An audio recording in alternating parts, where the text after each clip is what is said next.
자, 오늘 어린이 설교 제목은 교만한 마음은 안 돼요. 교만한 마음, pride. 그쵸? 교만한 마음은 안 돼요. 안 돼. 우리 옆에 있는 친구에게 이렇게 얘기해 보겠습니다.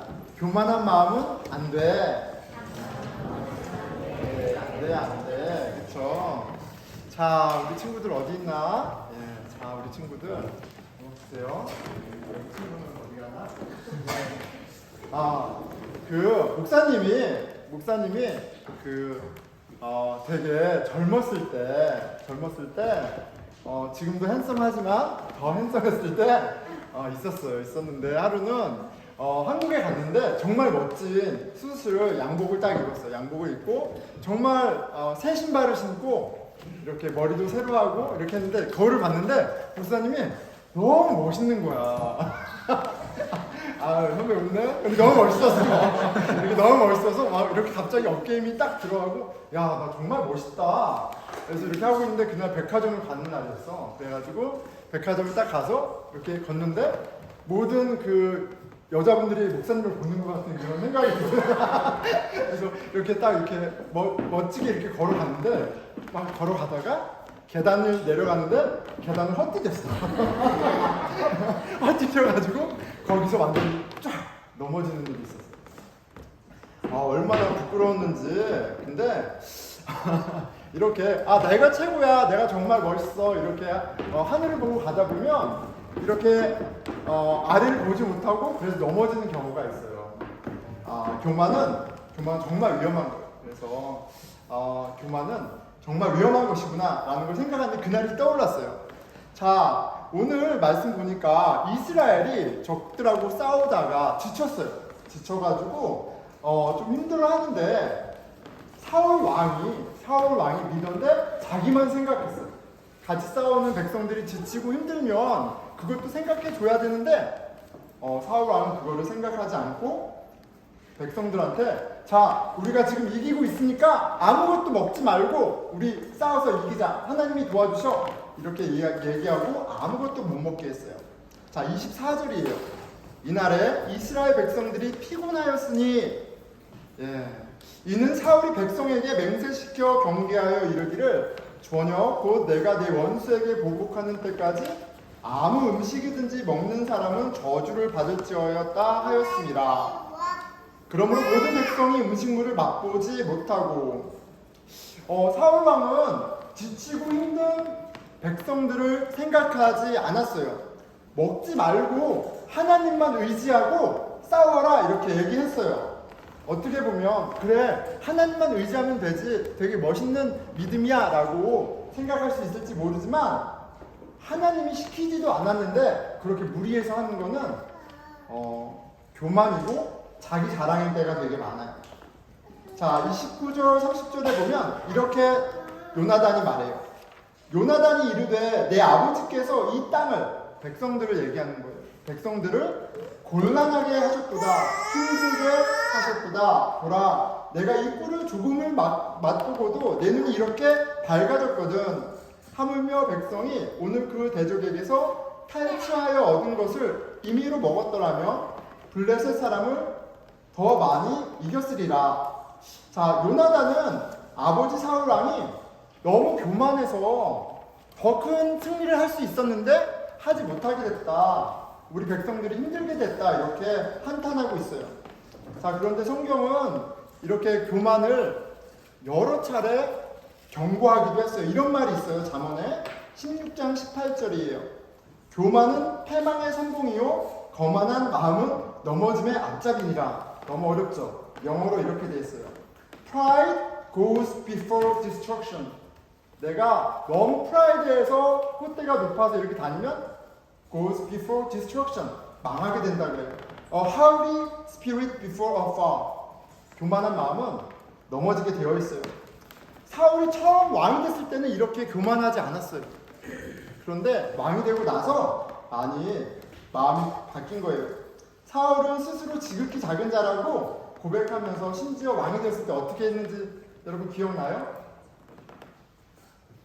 짐 뒤에 숨으면서 자기를 이렇게 자기의 부족함을 아는 그런 사람인 것을 보여줬어요.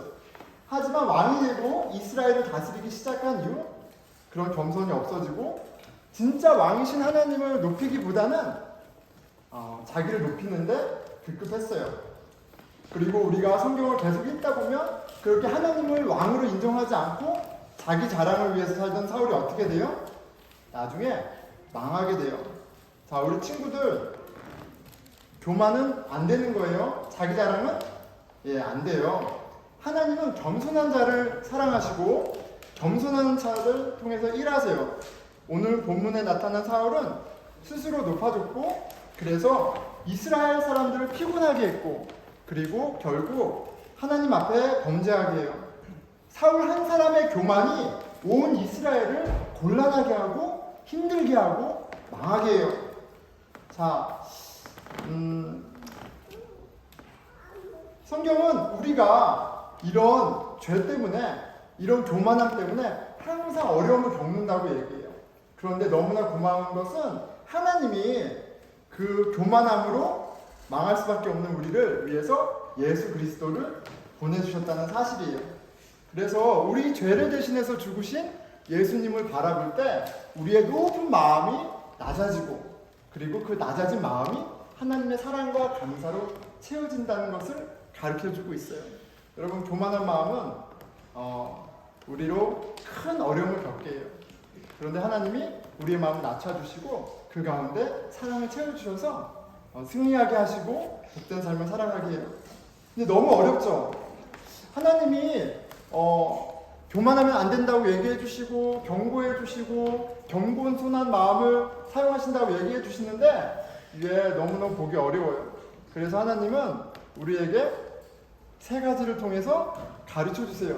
자, 우리 다시 따라해 볼게요. 첫째, 오랜만에 하니까 헷갈리죠? 하나님의 말씀 하는 거예요. 첫째, 하나님의 말씀. 둘째, 하나님의 기도. 셋째, 하나님의 교회. 하나님의 교회를 통해서 우리의 교만한 마음도 들추시고 마음도 낮춰주시고 겸손하게 하셔서 하나님의 사랑을 누리게 하세요. 자, 우리 친구들 위해서 같이 기도하고 주님의 기도 드리겠습니다.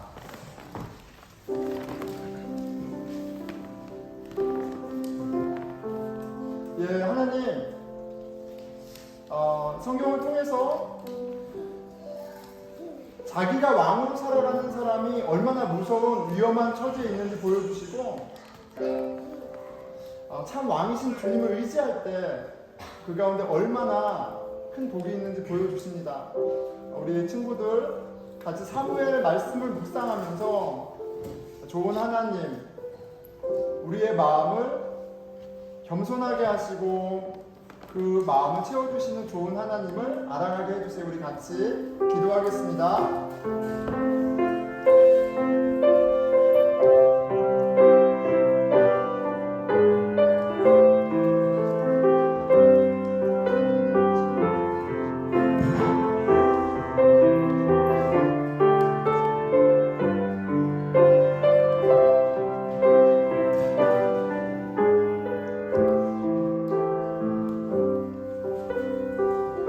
우리 함께 주님의 기도 드리겠습니다. 하늘에 계신 우리 아버지여, 이름이 거룩히 여김을 받으시오며 나라가 임하옵시며 뜻이 하늘에서 이루어지는 것 같이 땅에서도 이루어지이다. 오늘날 우리에게 일용할 양식을 주시옵고 우리가 우리에게 지은 자를 사하여 주는 것 같이 우리 죄를 사하여 주시옵고 우리를 시험에 들게 하지 마시옵고 다만 악에서 구하시옵소서. 나라와 권세와 영광이 아버지께 영원히 있사옵나이다. 아멘. 같이 고백하고 주 안에서 서로 환영하는 시간 갖겠습니다. 빈손으로 왔다 빈손으로 가는 나그네 인생. 빈손으로 왔다 빈손으로 가는 나그네 인생. 왕같은 제사장 선지자 인생. 왕같은 제사장 선지자 인생. 아낌없이 주고 아낌없이 사랑하며 아낌없이 주고 아낌없이 사랑하며 주 예수와 함께 살자. 주 예수와 함께 살자. 우리 주 안에서 환영하는 시간 갖겠습니다. 오늘 주제는 우리 왕 하나님의 나라라는 주제인데요. 우리의 왕 하나님의 나라라는 주제인데요. 지난주 주제 기억나시나요? 하나님은 우리 왕이십니다라는 주제로 말씀을 전했습니다. 하나님이 우리 왕이십니다라는 주제였어요. 자, 오늘은 그러니까 그 왕이신 하나님이 통치하시는 그 하나님의 나라가 도대체 어떤 모습인지 좀 살펴보려고 하고요. 키워드가 있습니다. 네, 은혜예요, 은혜. 하나님 나라의 키워드는요, 은혜입니다. 지난주 승모임 때 이제 왕이신 하나님 이제 그 말씀을 전하고 우리가 각자 승모임을 하는데 한 질문이 계속 좀 마음에 남았습니다. 모임 가운데 한 분이 질문을 하셨는데 이야기를 하셨는데 이렇게 마음에 남았어요. 하나님을 왕으로 섬기는 것이 어떤 점에서 세상 왕보다 낫습니까? 이렇게 질문을 하시더라고요. 예. 그러니까 그 본문은 아니지만 본문의 배경이 되는 내용을 보면 이제 이스라엘 장로들이 왕을 요구하고 하나님이 기뻐하지 아니하시죠. 그리고 경고하시잖아요. 너희들 왕을 세워달라 그러면 너희들의 금쪽 같은 아들들이 너희들이 세운 그 왕의 노예가 되는 거야. 너희들이 열심히 일해서 이루는 그런 소작들을 그런 결실들 중에 가장 좋은 것들을 또 왕한테 바쳐야 돼. 11조를 해야 돼. 그래도 왕이 필요해. 이런 말씀이었잖아요. 그런데 이제 그분은 그런 의도인 거죠. 하나님이 왕이셔도 똑같지 않냐는 거예요.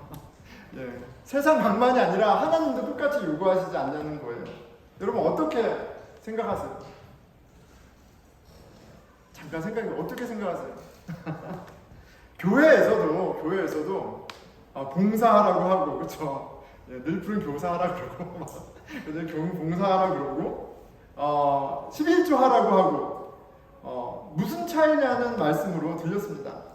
우리가 경험하는 교회 생활이 이렇게 겹쳐지는 부분이 있잖아요. 마치 왕을 위해 일하고 바치는 것과 같은 모습이 뭐 세상 왕이나 교회에서나 마찬가지 아니야. 세상의 왕에게 종살이 하듯이, 그쵸?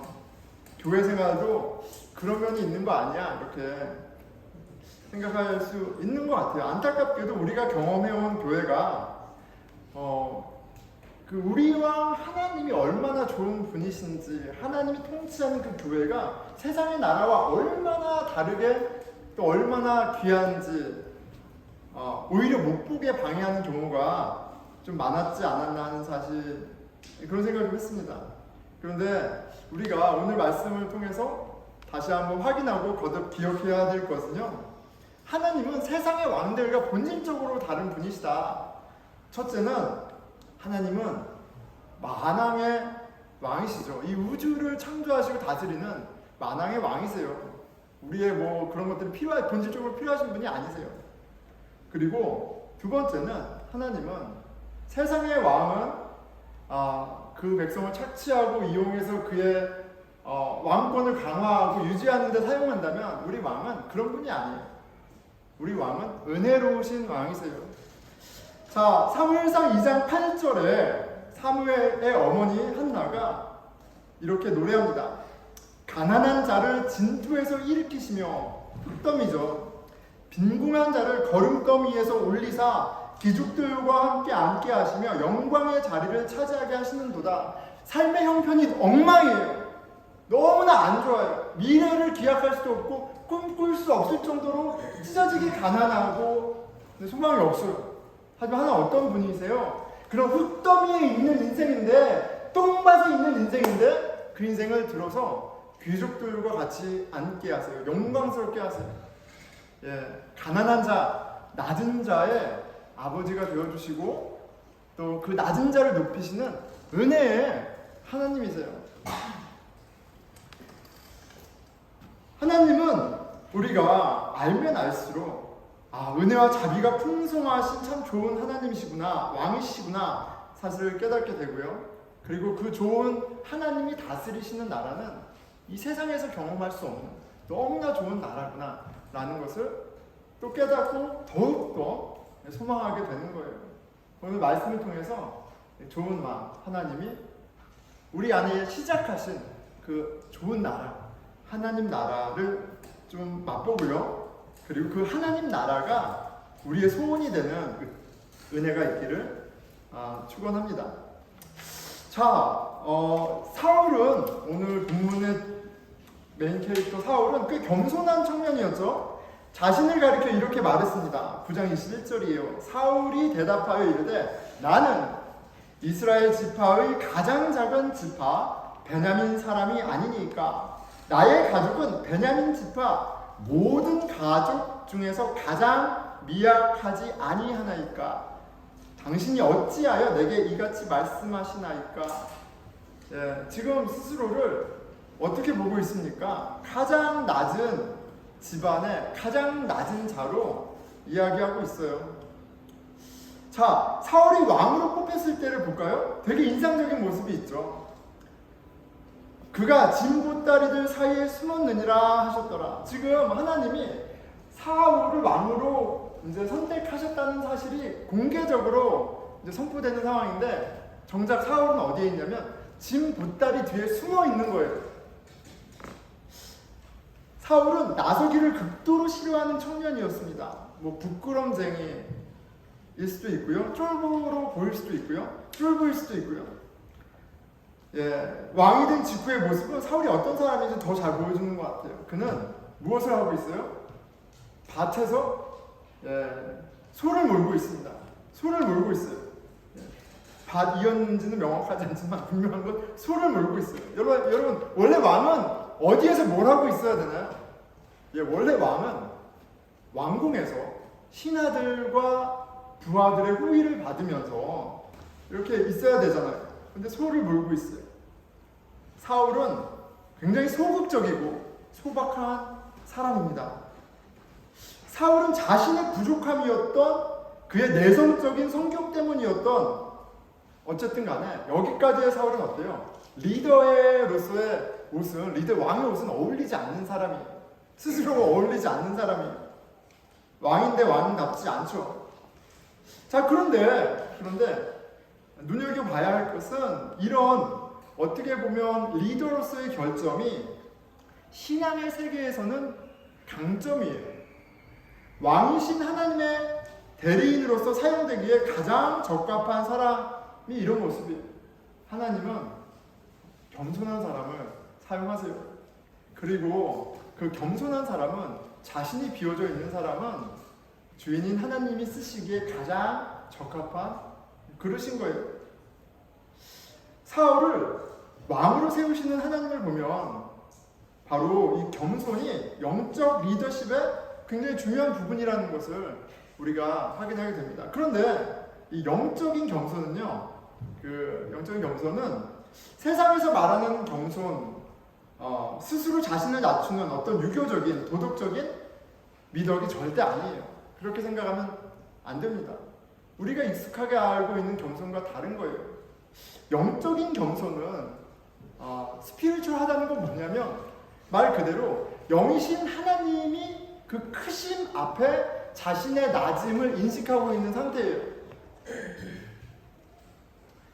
하나님이 어떤 왕이신지 알고 그 앞에 살아가는 사람이 바로 영적으로 겸손한 사람입니다.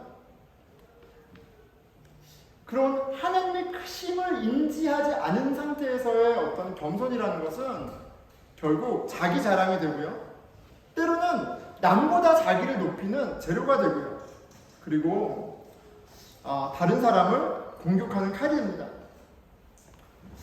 사울은 그냥 겸손했어요. 하나님 쓰시기에 너무 좋은 그릇이었어요. 그리고 하나님은 그런 사울을 왕으로 세우십니다. 자, 그런데 이스라엘 백성들은 사울을 무시했죠. 10장 27절이에요. 어떤 불량배는 이르되 이 사람이 어떻게 우리를 구원하겠느냐 하고 멸시하며 예물을 바치지 아니하였으나 그는 잠잠하였더라. 짐짝에 숨어있는 왕을 누가 어떻게 이렇게 쉽게 따를 수 있겠어요? 저는 이해가 갑니다. 그래도 왕으로 세워졌는데, 하나님 세웠는데 또 그러면 안 되죠. 그런데 또 사울이 어떻게 해요? 그 성격에 맞게끔 그냥 넘어갑니다. 잠잠해요. 그냥 침묵해요. 어쩌면 사울은 그런 소리가 들려오더라도 이렇게 생각한 것 같아요. 그들이 나를 왕으로 인정하지 않는 게 당연해. 나는 자격이 없어. 자, 그런데 이 겸손한 청년 사울이 왕이 되었 거예요. 그래서 너무나 겸손하다 못해 왕으로서의 티가 하나도 나지 않는단 말이에요. 그런데 이게 기가 막히게도 진짜 왕이신 하나님이 드러나기에 가장 좋은 리더십인 거예요. 진짜 왕이신 하나님이 이제 이 사울을 통해서 이스라엘을 다스리시기에 당신이 기뻐하시는 정의와 나라를 세우시기에 가장 좋은 환경으로 세팅이 딱 된 거예요. 자, 그런데 아무도 사울을 왕으로 인정하지 않는단 말이에요. 사울을 통해서 뭘 하려고 하셔도 사람이 좀 따르고 이렇게 해야지 뭘 할 거 아니에요. 근데 왕으로 인정을 안 해요. 그래서 하나님이 오늘 본문의 배경이죠. 암몬 사람 나하스를 사용하세요. 자, 나하스가 등장하고요. 이 등장으로 이스라엘은 그들의 무력함과 능력 없음, 믿음 없음이 드러납니다. 이런 시험을 받는 거예요. 그런데 또 한편으로는 진짜 왕이신 하나님을 경험하는 정말 하나님이 사울을 왕으로 세우셨구나라는 것을 인정할 수밖에 없는 그런 기회를 얻게 돼요. 자, 나하스가 이스라엘을 도발합니다. 어떻게 하나요? 1절에 도발하고요. 1절에 이렇게 이스라엘이 반응합니다. 나하스에게 이르되 우리와 언약하자. 그리하면 우리가 너를 섬기리라 하니. 이 나하스가 군대를 데리고 왔는데 이스라엘이 자, 어떻게 싸울까를 고민하지 않고요. 우리와 언약하자. 너를 섬기리라. 스스로 종이 되겠다고 나섭니다. 달라는 걸 다 줄 테니까 목숨만 살려줘. 자, 이렇게 반응하는 거죠. 그러니까 그들은 그들을 지켜줄 왕도 하나님도 없는 것처럼 행동을 하고 있어요. 그리고 이것이 이스라엘이 처한 상황이고 그들이 보는 현실이었어요. 나하스 앞에 너무나 무력한 아무 믿음도 없는 그들의 민낯이 폭로됩니다. 자, 나하스의 도발이 계속되죠. 2절이에요. 나하스가 그들에게 이르되 내가 너희 오른 눈을 다 빼야 너희와 언약하리라. 내가 온 이스라엘을 이같이 모욕하리라.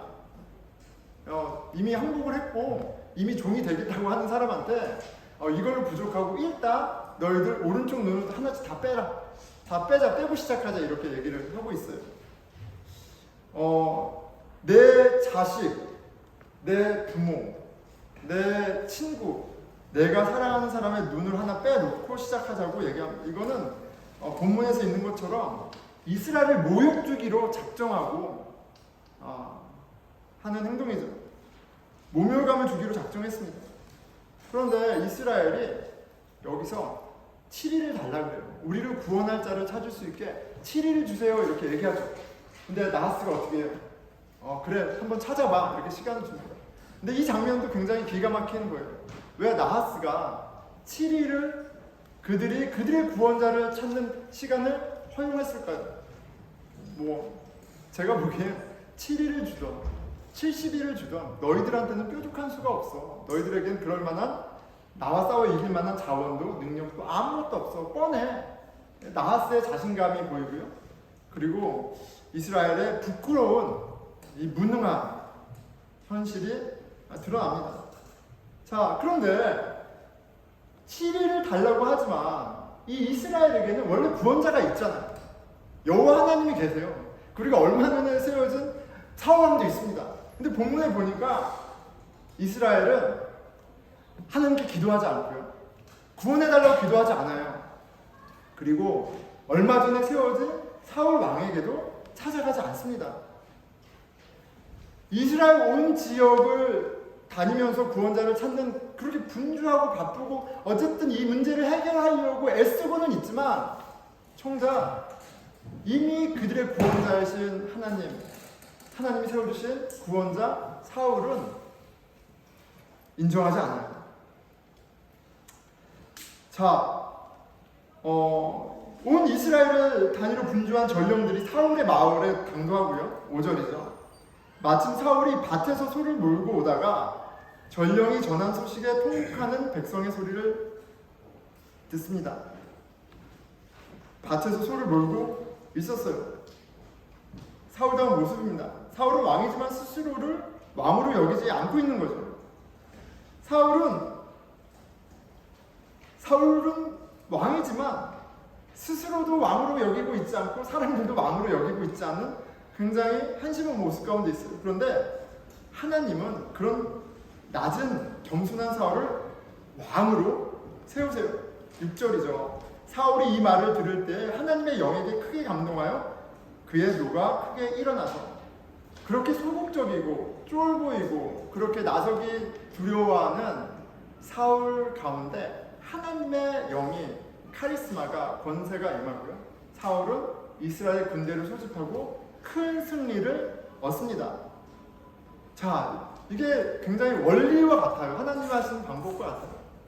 높은 자를 낮추시고요, 낮은 자를 높이세요. 그래서 모든 것을 주관하는 왕 중의 왕이 하나님이라는 사실을 거듭거듭 보여주시는 거예요. 낮아져 있는 사울을 들어서 승리하셔서 사울이 왕의 자격이 있을 뿐만 아니라 왜 자격이 있어요? 참 왕인 내가 세운 왕이기에 자격이 있음을 이렇게 보여주세요.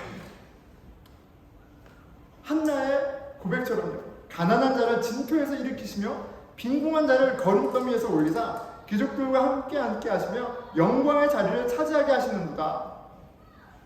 하나님은 낮은 자를 높이시는 왕이시고요. 특히 낮은 자, 가난한 자에게 은혜로우신 왕이세요. 자, 하나님은 낮은 자를 통해서 일하십니다. 사람이 아니라 당신이 왕이라는 사실을 그렇게 보여주세요. 오늘 이스라엘은 하나님이 세우신 왕 사울을 그들의 왕으로 인정하게 되죠. 겸손의 왕 사울은, 그런데 오늘 본문을 보니까 아직까지는 하나님에게 잘 의지하고 있어요. 어떻게 할 수 있어요? 자랑하지 않습니다. 어린이 설교 때와는 좀 다른 모습이에요. 자랑하지 않아요. 하나님이 진짜 왕이심을 고백하고 있어요. 그리고 우리는 오늘 이 본문을 통해서 우리 왕이신 하나님이 통치하는 이 하나님 나라의 이런 특별함을, 거룩함을, 영광을, 아름다움을 아주 글램스를 보게 되는 거예요. 자, 사울 왕이 전쟁에서 승리했습니다. 이제 승자의 게임이 시작되는 거죠. 12절이에요. 백성이 사무엘에게 이르되 사울이 어찌 우리를 다스리겠느냐 한 자가 누구니까 그들을 끌어내소서 우리가 죽이겠나이다. 이렇게 요구해요.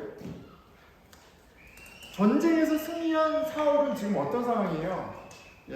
지금이 바로 자신을 반대하던 세력을 제거하고 자신의 왕권을 강화시킬 수 있는 절호의 찬스입니다.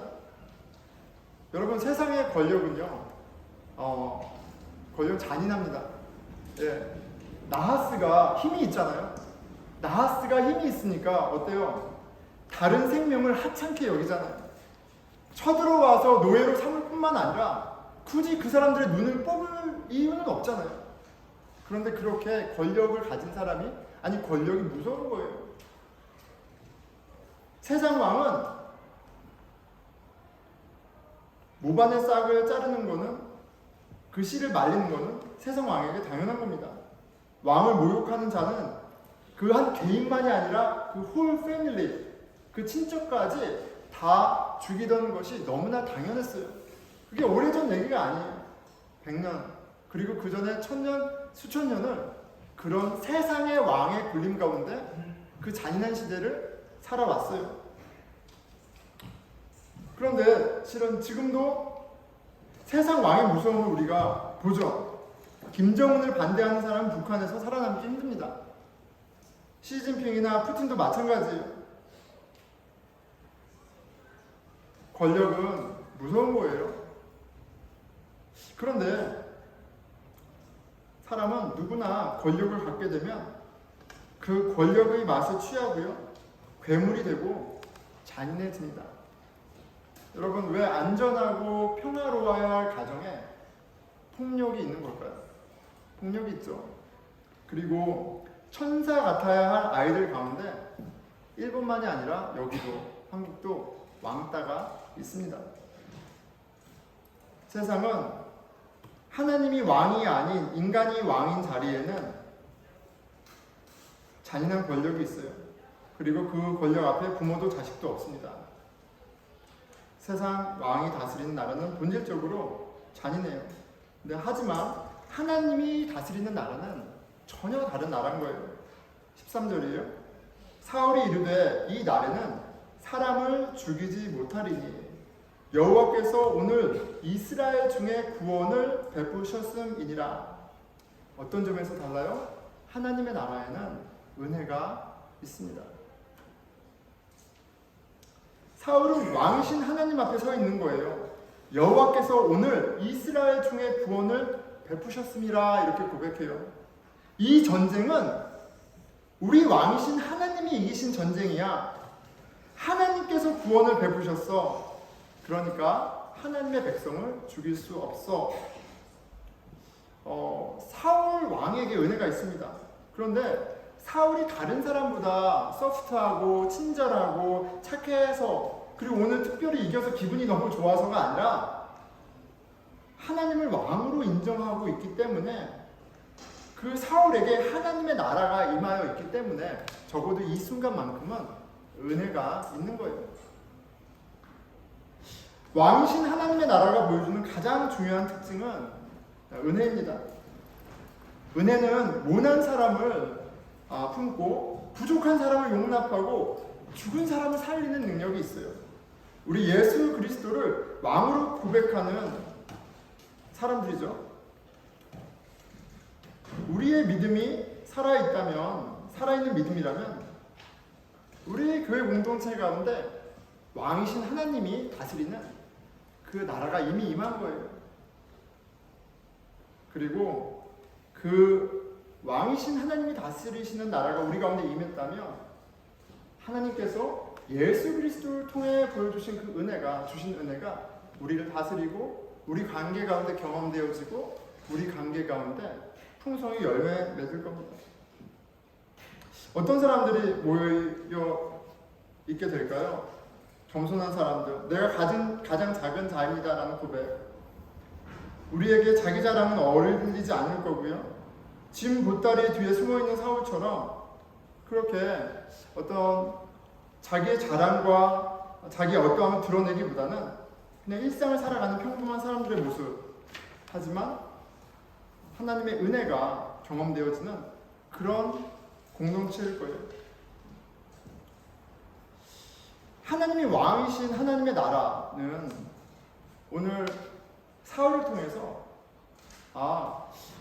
하나님의 은혜가 거름더미 흙더미에서 사람을 높이는 그 개인의 경험에 국한되는 것이 아니라 그 은혜를 받은 사람이 그 은혜를 나누어주고 그 은혜로 다른 사람과 관계 맺는 그런 모습으로 경험되어지는구나라는 것을 보여줍니다. 우리 왕 하나님의 나라는 하나님의 은혜를 구체적으로 경험하는 그런 나라예요. 그 가운데 우리는 우리의 외모나 어떠함이 아니라 우리가 여전히 부족하고 여전히 모나고 여전히 문제가 많음에도 불구하고 우리를 하나님의 자녀로 삼으신 그 은혜로 서로 용납하고 사랑하는 그런 공동체를 경험하게 됩니다. 말씀을 이제 맺을게요. 예. 자, 세상의 왕이 다스리는 나라, 우리에게 봉사하라고 하고 우리를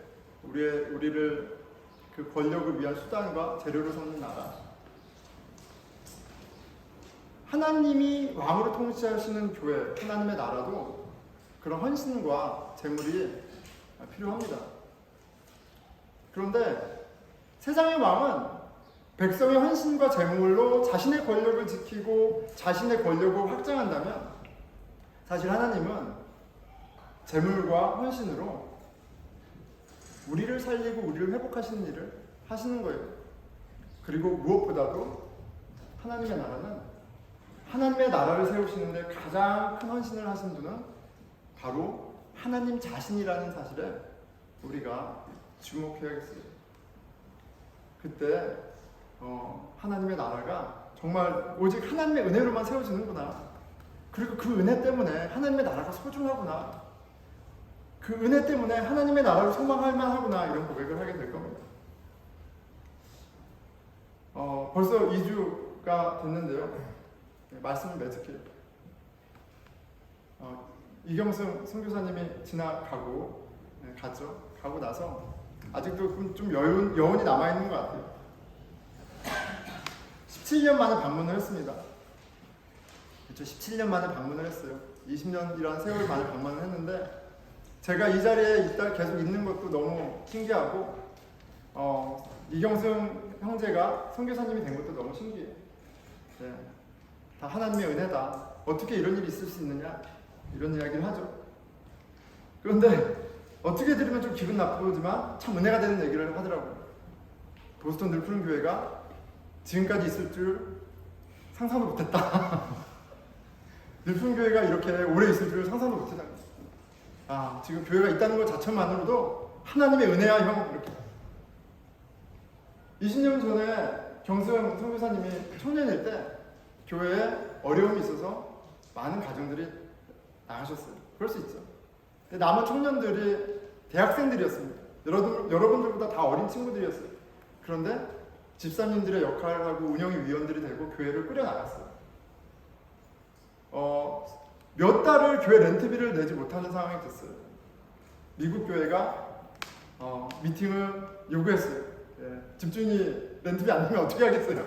예, 미팅을 했고 그때 교회 대표로 아직 학부생인 경승이가 거기에 참여했어요.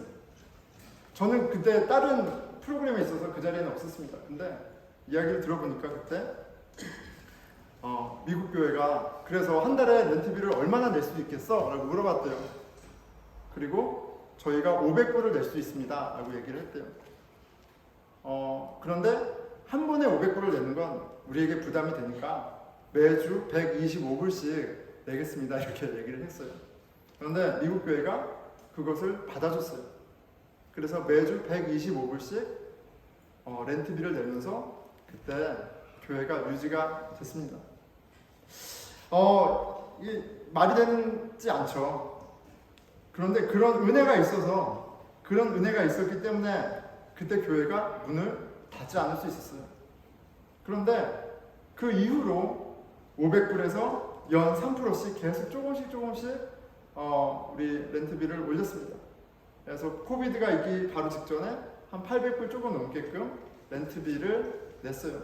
그런데 우리가 500불로 렌트비를 다운했을 때 그때 제 기억으로는 저희 교회 렌트비가 3,000불이었어요. 계산이 되시나요? 20년 전에 3,000불을 렌트비를 냈는데 미국 교회가 500불로 디스카운트를 해준 거예요. 그리고 그 이후로도 1,000불 아래로 우리가 렌트비를 내면서 교회를 사용하고 있습니다. 이 교회가 지금까지 있을 수 있는 데에는 재정적인 도움이 반드시 있었어야 됐어요. 우리 교회에 가장 많은 헌금을 한 사람은 바로 미국 교회예요. 한 3,000불씩 20년 계산하면 70만 불 정도 나옵니다. 그러면 70만 불이면 집 한 채 값이죠. 미국 교회가 그 정도의 헌금을 했습니다. 은혜예요. 자, 그런데 한 가지 더 생각나는 일이 있었어요. 13년 전에 제가 처음 목회를 시작할 때 청년들 몇 명하고 가정 2가정하고 목회를 시작했습니다. 그런데 한 가정은 다른 주에 직장이 돼서 바로 다른 주로 가셨어요. 그리고 한 가정이 그 당시에 저와 함께 했습니다. 그런데 그 가정이 집이 뉴햄셔였어요. 지금도 뉴햄셔입니다. 네, 뉴햄셔가 옆 동네는 아니죠. 다른 주예요. 1시간 20분, 막히면 1시간 반, 2시간. 그런데 하루, 이틀이 아니라 13년, 15년, 17년을 뉴햄셔에서 내려오는 한 청년, 한 가정이 이 교회에 함께 했습니다. 가스비를 계산하려다가 말았습니다. 가스비 계산하면 집 한 채 값 나올 것 같아요.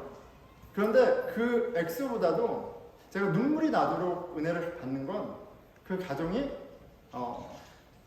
아이가 셋이, 여러분 아이가 하나 있으면요 바로 옆에 교회 옆에 살아도 교회 오기 힘들어요. 그 아이를 데리고 오는 게 그만큼 힘든 일이에요. 그런데 그 한 가정이 그 아이 셋을 낳고 키우면서 그 먼 거리를 주의를 빠지지 않고 참여했어요. 얼마나 많은 시름과 어려움이 있었을지 상상할 수가 없습니다. 그 가정의 희생이 없었다면 오늘 우리는 이곳에 모여 예배드릴 수가 없어요. 미국 교회의 큰 도움과 재정적인 도움과 그 가정에 더 큰 헌신이 없었으면 이곳에 있을 수 없죠. 그런데 공통점이 있습니다. 우리가 알지 못하는 무수한 헌신과 헌금에 공통점이 있어요. 자랑하지 않는다는 거예요. 자랑하지 않습니다. 아무도 몰라요. 그리고 자신들도 몰라요. 왜요? 우리에게 영원한 생명을 주기 위해 자기의 생명을 주신, 모든 것을 주신 구원자 예수 그리스도가 이 관계의 왕이기 때문이에요.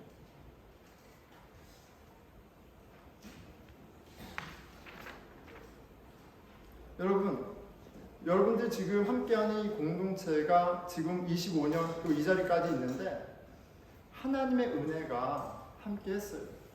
그리고 그 받은 은혜를 나누는 은혜가 저와 여러분 가운데 사이사이를 지금 채우고 있어요. 우리는 우리 왕이신 하나님의 은혜를 받고 은혜를 나눕니다. 그 은혜의 무게만큼 우리는 헌신하고 또 자발적으로 헌금하는 거예요. 그리고 그리스도의 피, 그리스도인의 피라는 하나님의 은혜로 하나님의 나라는 이 땅 가운데 비교하고 경쟁하고 서로 원수돼서 물고 뜯는 이 세상 가운데 한 가족이라는, 서로 소중한 관계라는 하나님의 나라라는 특별함을 맛보게 하십니다. 하나님의 나라, 우리 왕이 다스리시는 그 은혜의 공동체, 너무나 실체적인 것이고요. 너무나 소망할 만한 나라라는 것을 보는 은혜가 있기를 축원합니다. 우리 기도하겠습니다.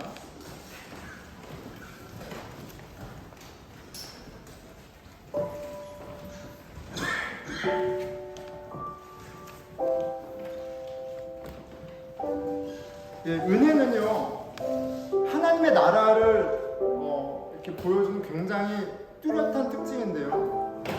은혜는 가볍지 않습니다. 은혜는 절대 쉬운 사랑이 아니에요. 은혜는 놀라운 능력이 있죠. 모난 자를 품어주고 상처를 치유하고 죽은 자를 살리는 하나님의 능력이죠. 원래 우리에게 없는 겁니다.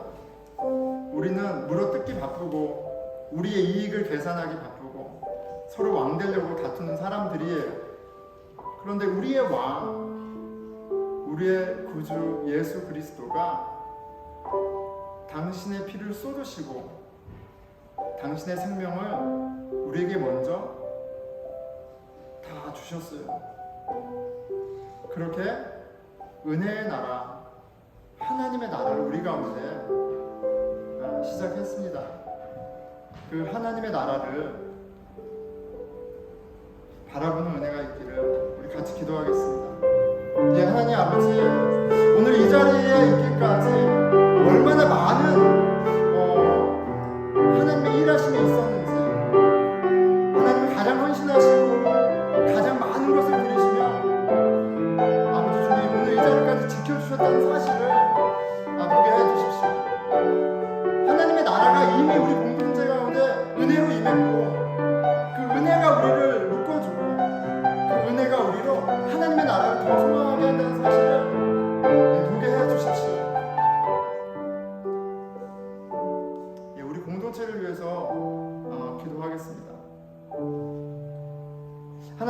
가운데 우리의 어떠함은 우리의 프로페션이 되었던 지식이 되었던 재산이 되었던 경험이 되었던 이런 것들은 다 우리의 자랑이 되지 않게 해주시고 오직 우리를 구원하신 예수 그리스도가 우리의 자랑이 되게 해주십시오. 그 예수 그리스도로 말미암아 서로 용납하고 서로 함께하고 서로 격려하고 서로 하나님의 나라를 꿈꾸는 우리 되게 해주십시오. 기도하겠습니다. 네, 하나님 아버지, 저희 가운데 시작한 그 하나님의 나라를 사모하고 바라고 더욱더 꿈꿀 수 있도록 도와주십시오. 우리의 어떠함이 아니라 예수 그리스도가 우리의 자랑이 되게 하시고 그 예수 그리스도로 말미암아 하나님의 나라를 더욱더 사모하는 저와 우리 공동체 한 사람이 될 수 있도록 성령 역사하여 주시옵소서. 우리 다 함께 일어나셔서